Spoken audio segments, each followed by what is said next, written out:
simplement vous dire, c'est quand même important, vous l'avez rappelé d'ailleurs, que les études de la porte des postes là, que nous vous proposons, elles accompagnent la métamorphose paysagère, des fonctions, des usages et de la mobilité qui est au cœur de notre projet. Et c'est une mutation spectaculaire qui s'accélère, et c'est une bonne nouvelle, et qui offre une réponse concrète aux défis sociaux et du climat dans notre ville.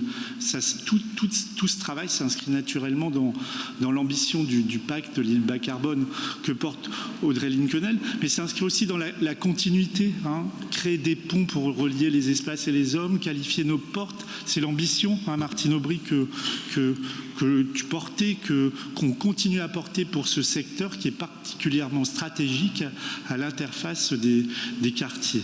Nous sommes en effet dans un contexte à la croisée des 4 quartiers de la ville, Moulins, Oisem, le Faubourg de Béthune, l'île Sud.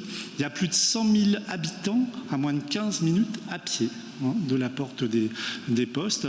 Nous sommes dans un territoire de projet, avec ces dernières années la halle de glisse, le projet urbain d'Arras-Europe, la reconquête de l'îlot de l'ancien hôpital Saint-Antoine, l'Illénium, et demain, effectivement, l'arrivée de la cité administrative, boulevard de Strasbourg, l'achèvement du projet de renouvellement urbain de l'île Sud, et surtout, ce qui est extrêmement important, et j'en profite pour saluer Estelle Rode, la métamorphose urbaine et paysagère de Concorde, et qui est l'occasion, dans un schéma que nous avons structuré et organisé depuis des années, y compris en matière de veille foncière, d'acquisition foncière, un schéma de structuration d'un nouveau réseau d'espaces de nature connectés du nord au sud et de protection également des corridors biologiques préexistants et que nous avons fait inscrire dans le schéma de cohérence territoriale.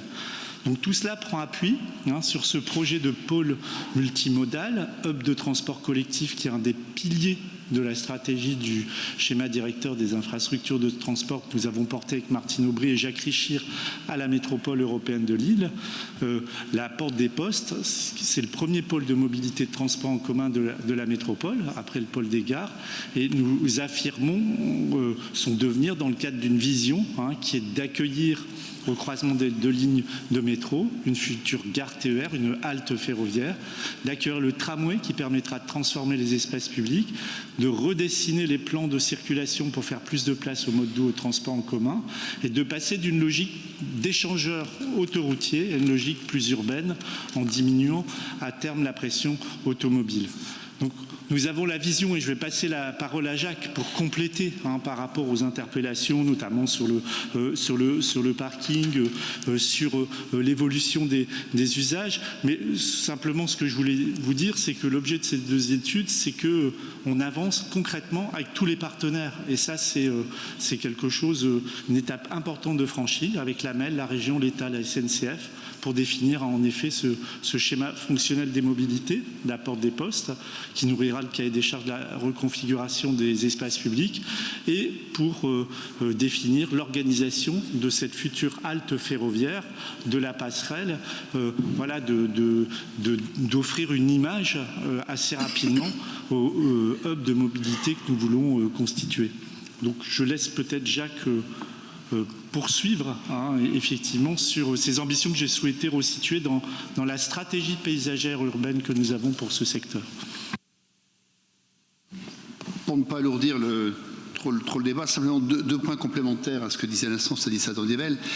La première, c'est que si ce soir on peut voter ces études, c'est parce que depuis des années, la ville de Lille et Martine Aubry ont été les meilleurs lobbyistes de l'halte ferroviaire à l'île Sud. Il y a 4-5 ans, on était les seuls à en parler. Depuis, les choses ont progressé. Petit à petit, les uns et les autres se sont rangés à cet avis. La MEL, la région, l'État, SNCF Réseau également, il a fallu un petit peu de temps. Et c'est comme ça que récemment, Madame le maire a eu l'occasion de rencontrer le président de la MEL et monsieur le préfet et le président de région sur ces questions avec un travail extrêmement important. Donc quelque part ce soir, l'étude est la meilleure signification, ce qui nous permettra effectivement d'obtenir dans un délai semble-t-il raisonnable cette halte ferroviaire à l'île Sud qui évidemment est un enjeu majeur de mobilité par rapport aux SDIT également, puisque vous savez que nous souhaitons faire de la porte des postes un véritable hub de transport avec à la fois les 2 lignes de métro qui se croisent, le tramway et l'halte ferroviaire. Et c'est le deuxième point, je ne serai pas plus loin après, ce qui démontre ainsi que faire un parking silo aux portes des postes est probablement la décision la plus aberrante qu'on puisse prendre. Aujourd'hui, les parkings relais, tout le monde le reconnaît à l'échelon européen. Je crois que c'est vraiment, il y a un consensus de toutes les personnes qui travaillent là-dessus. L'intérêt d'un parking relais, c'est qu'il soit loin de la ville. Plus vous le mettez proche du centre-ville, plus vous en faites un véritable aspirateur à voiture. Un parking silo de 500 places pour des postes, c'est 3-4 000 mouvements de voitures par jour. C'est ce que vous ajoutez dans le rond-point d'apport des postes, dont il va falloir qu'on diminue quasiment la circulation automobile de pratiquement la moitié si c'est possible. Et d'ailleurs, je vais vraiment vous renvoyer le compte-rendu du conseil municipal du 30 septembre, Madame Brulon, parce qu'il semble que vous ne lisez pas bien les délibérations, puisque lorsqu'on a adopté la contribution lilloise au plan de mobilité, ce 30 septembre, il y avait tout un paragraphe, c'était à la page 5, qui rappelait l'intérêt de ces parkings relais, mais à distance. Par exemple, celui du Grand But, dont on espère qu'il va démarrer, Mosselet à Lomme, Fort-de-Mons à Mons, et voire plus loin, puisqu'on sait que par exemple, à chaque fois qu'on a augmenté les parkings relais à la gare de Seclin ou celle d'Armentières, dans les 3 mois, toutes les places étaient envahies. Quand Seclin est passé de 500 places à 1200 places, 3 mois après, les 1200 places étaient remplies. Armentières, pareil. Et c'est là qu'il faut des parkings relais. Armentières, et demain pour le ZIT, aux têtes de ligne des stations, à Marquette, à Aubourdin, à peut-être Vambrochy, voire Seclin. Bon, Seclin, on sait que c'est pas pour tout de suite. Et bien, c'est au bout des lignes, c'est pas du tout au cœur de ville. Moins on fera rentrer de voitures dans l'île, moins on les fera approcher, mieux ça vaudra. Et d'ailleurs, c'est la même logique qui prévaut pour le stationnement payant, parce que c'est que l'une des principales raisons aussi, c'est de dissuader les personnes de venir en voiture en ville.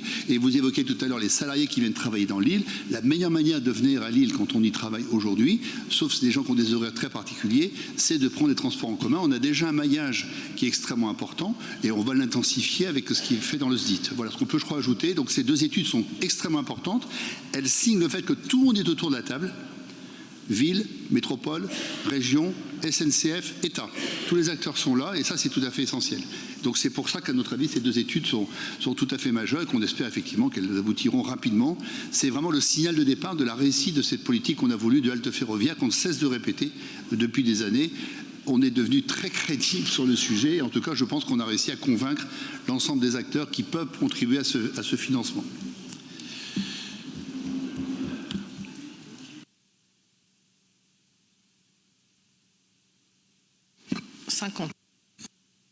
Qui vote pour.